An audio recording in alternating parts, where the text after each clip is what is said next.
regardons ce qu'est et comment calculer les risques lors de maladies multifactorielles. Dans des maladies multifactorielles, certains facteurs, qu'ils soient génétiques ou environnementaux, aggravent le risque de développer la maladie. Cela ne signifie pas forcément que toutes les personnes possédant ce risque développeront la maladie, seulement que leur risque de développer la maladie est plus élevé. Le risque de développer une maladie est égal à la fréquence des malades au sein de la partie de la population possédant les mêmes caractéristiques. Connaître ces risques est essentiel, évidemment, pour mieux comprendre la maladie, mais aussi dans la prévention. Comment calculer ce risque? Nous prendrons ici l'exemple du diabète gestationnel. Les chiffres donnés ici sont des chiffres donnés à titre d'exemple. Ils ne sont absolument pas corrects. La caractéristique étudiée ici est le fait d'avoir développé un diabète gestationnel. Le nombre de femmes ayant développé ce type de diabète est de 1000.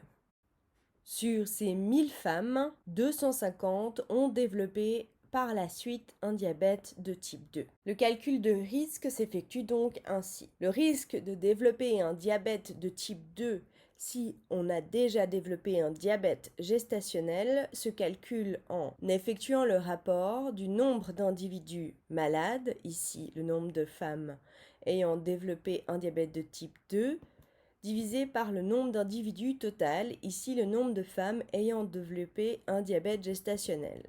Ce rapport peut évidemment s'exprimer en pourcents. Le risque de développer un diabète de type 2 25 ans après avoir déclaré un diabète gestationnel est donc de 25%.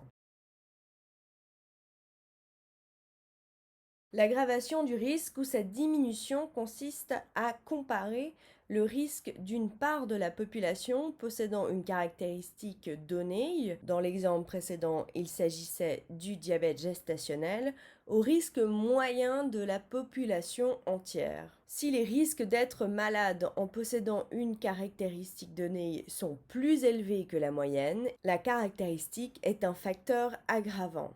Si les risques d'être malade en possédant cette caractéristique sont plus bas que la moyenne, la caractéristique étudiée est un facteur protecteur. Il diminue les risques de développer la maladie. Pour déterminer l'augmentation ou la diminution du facteur risque, il faut tout d'abord trouver le risque moyen de la population. Prenons l'exemple du diabète de type 1.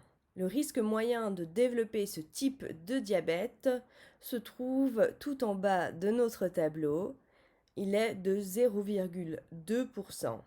Il faut ensuite trouver le facteur risque de la portion de la population étudiée. Nous nous intéressons ici aux enfants ayant un père atteint de DT1 et on observe que le risque de développer un diabète de type 1 si son père est atteint de DT1, qui est la caractéristique, est de 4 à 5%. Effectuons donc le rapport. 4 à 5% divisé par 0,2 nous donne un rapport compris entre 20 et 25. Être l'enfant d'un père atteint de diabète de type 1 augmente donc le risque de développer soi-même un diabète de type 1 de 20 à 25 fois.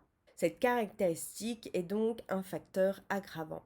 Si nous avions trouvé un rapport inférieur à 1, cela signifierait que la caractéristique étudiée est un facteur protecteur. Par conséquent, les porteurs de cette caractéristique ont moins de risque de développer la maladie que la moyenne de la population.